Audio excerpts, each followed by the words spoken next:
Well, certainly Gary Gensler, in my judgment, has been at war with crypto. That is for certain.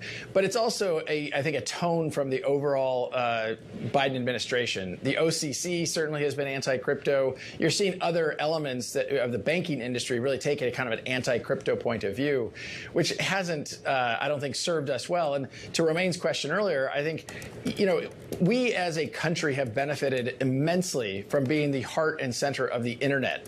The internet really grew up here in part because we had clear regulatory dynamics in the United States passed in the late 90s. That allowed entrepreneurs to build, that allowed capital to flow in. And I think we've been, seeking that as other countries around the world have leaned into that and provided that clarity. And, you're seeing entrepreneurs and capital in this industry flow into other countries instead of the United States. So move towards President Trump. Why? What is the Biden administration doing that's so wrong that crypto guys don't like it? Well, I think the primary thing that has happened is, 5 years ago, I was out publicly saying that there wasn't clarity in the rules and the rules of the road. And 5 years later, after Ripple was sued by the United States SEC, we still don't have clarity in those rules of the road. And so you have in this administration, in Chair Gensler as the chairman of the United States Securities and Exchange Commission, really a fight between the SEC and to some degree the CFTC about who is the regulator of consequence. And Chair Gensler has taken the position that kind of everything is what he calls a digital security or something like that. Judges have ruled against him repeatedly, but this administration has kind of continued that fight against the industry. Going to a different economy, and we're going to be learning more about that as we go. But clearly, we're learning that things can be done from remote locations. We're learning that technology can replace people even more than we thought.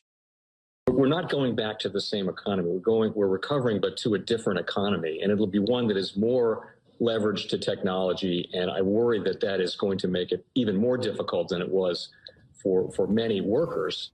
In Silicon Valley, and my friends who work in technology know that what we did to the manufacturing workers, we are now going to do to the retail workers, the call center workers, the fast food workers, the truck drivers, and then even bookkeepers, accountants, insurance agents, lawyers, and on through the economy.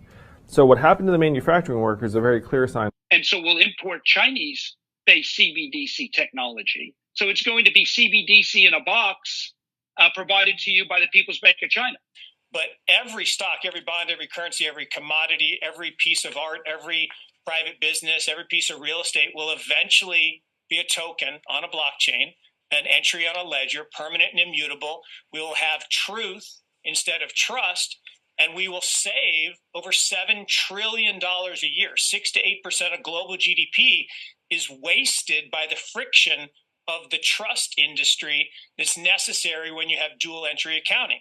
With triple entry accounting, which is what a blockchain is, we get rid of all of that friction. It's a beautiful future. Like what you see in China and their social credit scoring systems, right? If we get identity wrong, it could be a tool to enslave humanity. And if we get it right, it could be a tool to liberate humanity. And as an American, I'm obviously rooting for the one that's on the side of freedom. Bitcoin is an international asset. And also, I do believe the role of crypto is, it's digitizing gold. I actually believe this technology is going to be very important. Look at it. We have been part of the huge revolution in investing through ETFs. We believe that ETFs will be changing the whole way we invest. Many people still use it as a means, people are investing it for indexing. No, the majority of people who are putting money in ETFs are active investors that are buying exposure. The entire bond market is being transformed as we talk right now. I believe the next generation for markets, the next generation for securities will be tokenization of securities. And if we could have that distributed ledger that we know every beneficial owner, every beneficial seller, we all have our code of who's buying, who's selling, instantaneous settlement. And think about it, it changes the whole ecosystem. Chinese bank ICBC has been hit by a ransomware attack, and the U.S. Treasury market, as a result of that, has been disrupted. This, according to the Financial Times. We're getting it more right now with Bloomberg's Shonali Bassick. Shonali, what do we know? Listen, we have the Financial Times now reporting that ICBC, one of China's largest banks here, was hit with a ransomware attack. And remember, they're a very significant intermediary in the Treasury market. The SIFMA has told its members that this has been part of the reason here that the system is kind of clogged up, if you will, during that auction that we saw a little bit before.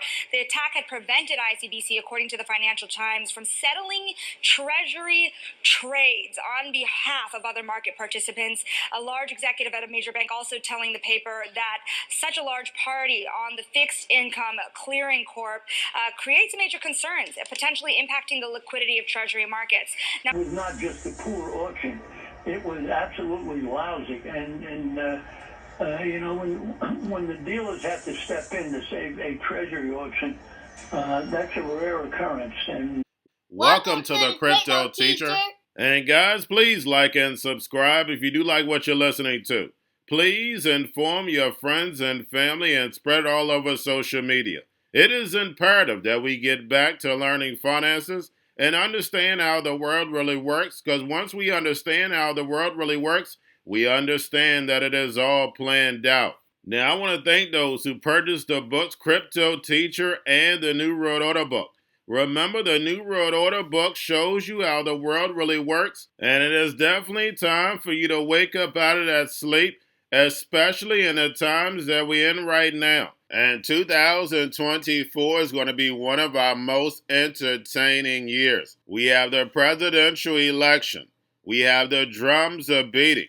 We have the emerging markets going to be flipping the switch on the fourth industrial revolution. Now, we had the Fed signal rate cuts, but remember, guys, they haven't cut rates yet. So we know the master magicians are about to set up that distraction. So therefore, they can cut rates while we still have inflation. And in the fourth quarter, once the election is over, we know the movie begins. And also, guys, I want to thank those who purchased the 3 Kids books. It's time to re-educate. Also, much love to those who donate to the Cash App, Patreon. Much love. Keep it coming. Guys, if you're not a part of the Patreon, make sure you're donating to the channel through the actual Cash App. But guys, this next Bitcoin and crypto bull run is going to be a utility run. So you want to make sure you have the cryptos that have real utility. And much love to those who are shopping at both stores. Keep it coming. And of course, guys, we get into Bitcoin and cryptos first. Don't forget to like and subscribe to the channel. And right now we have Bitcoin and crypto slightly up. Guys, don't forget we have options tomorrow. And make sure you're liking, subscribing to this channel. Spread it everywhere. And then also when it comes to TikTok, make sure you're liking and following. And make sure you send me those blockchain gaming suggestions. Now, guys, make sure you're paying attention to the actual indicators. We have yield rates, which are up. We have the dollar, which is slightly up. We have volume in crypto down, Tether and USDC. And then, of course, guys, we have the Fed. Repo at $399 billion. Make sure you're pulling that on a daily basis during the week. And, of course, guys, we have the Fed keeping rates higher for longer. We know if they don't cut rates at the end of this month, they'll definitely be cutting in September. Now we have the ECB held steady. Did one cut, and today they announced they're holding steady. Now we have State Street said to explore creating a stable coin and deposit token. And that sounds exactly like BlackRock, what JP Morgan is also doing. These big management funds, these big banks, they all will have their own stable coin connected to that CBDC. And we know everything is going to be tokenized and put on blockchain. And remember, the crypto teacher told you, remember, stable coins are nothing but digital dollars. But now, because they're tokenized, they're on blockchain, we have smart contracts. Now they're programmable. They'll be able to tell you what, when, and how to buy. And you have 3 to 6 months to spend it, or poof, it's gone. And guys, we definitely know that's biblical. And because we do have these digital assets, it allows the rise of the machines. And we know before they can rise the machines, we have to have a crisis. And speaking of an old crisis, we have Biden with the C word. And remember I told you the back half of the year would be a movie. Is this going to become more and more entertaining? But do not fall for the distractions. Everything that you're seeing is all a step to get us moved over to the fourth industrial revolution. You just have to connect the dots. And remember the crypto teacher told you. Now, guys, we have the spot Bitcoin ETFs, BlackRock, Fidelity, and Grayscale all up right now. And we have the U.S. spot Bitcoin ETF post 9th consecutive day of inflows. And the Bitcoin ETFs have seen inflows of 1.9 billion since July 5th. And we have BlackRock set spot Ethereum ETF fee at 25 basis points amid rush of S1 filing.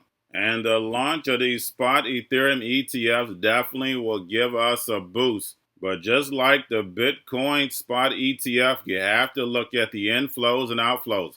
We know at the beginning they're going to hype it up, so we're going to have a lot of inflows. But those outflows are going to come to take profits. And remember the crypto teacher told you. Now getting over into a little crypto news. We have Indian exchange WazirX may have been hacked. And guys, you know how I feel about hacks.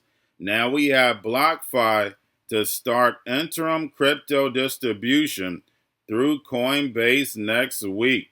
Also, we have crypto custody firm Copper receives key license in Hong Kong as it expands in Asia Pacific. And guys, we know nothing happens in Hong Kong without China. And remember the crypto teacher told you, Hong Kong is nothing but the straw man for China. Now we have YELLEN selects Malta as EU MiCA hub. And those who've been with me from the beginning know all about Malta. Now, YELLEN plans Euro and USDC pairs under new framework. And we see the European Union already starting this new digital economy. It's already done. The regulation is already laid, and they're starting to circulate these cryptos. So the only thing you're going to see is more and more adoption. Also, we have YELLEN ceasing all services in Nigeria by the end of August. Now we have Polygon plans to migrate Matic to POL token on September 4th. And the primary use is going to be for gas fees and staking. And lastly, we have Moody's tap for Project Guardian tokenization risk analysis. And this is Singapore's central bank. And they're studying stable coins, tokenized deposits, fractionalized funds, and other digital asset securities. Now, when it comes to this digital economy, I don't care what country you go to, they all have a plan. So we know this digital economy is coming, so that means you need to have a plan also. Global social credit is coming.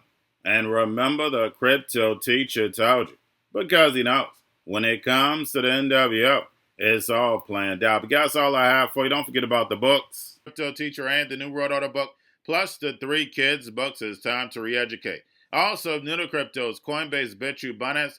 Do not forget book links and crypto links are in the description. The stock channel, guys. Don't forget to go like, subscribe, spread everywhere.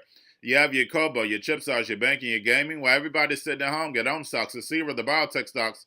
And while everybody's at home wishing they were still getting that free money, what are they doing? Drinking and smoking weed. Don't forget about those stocks, and you have a wonderful day. The most powerful person in the world is the storyteller. The storyteller sets the vision, values, and agenda of an entire generation to come. Steve Jobs. And guys, you know I truly believe in this. When you look at the New World Order, they're the storytellers. And that's the reason why I wrote my New World Order book.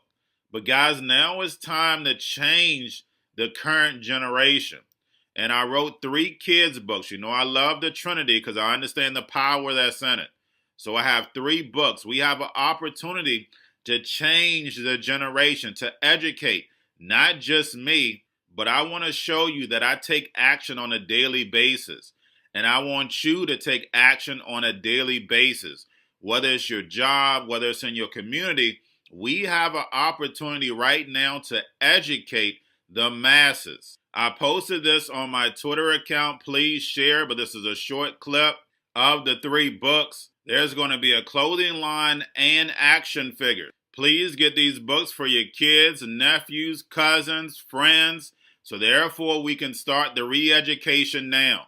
Because as we see, the 4th Industrial Revolution foundation is definitely here. Robots, algorithms, drones, taking humanity out the picture. We have to re-educate. But let's get into the video. Part 1. King Joshua and Grandma Tam save the village. Part 2. King Joshua and Grandma Tam save New York from COVID-33. Part 3. King Joshua and Grandma Tam goes to China. It's mandatory to get part 1, part 2, and part 3 of this series. It's time to re-educate Generation Z.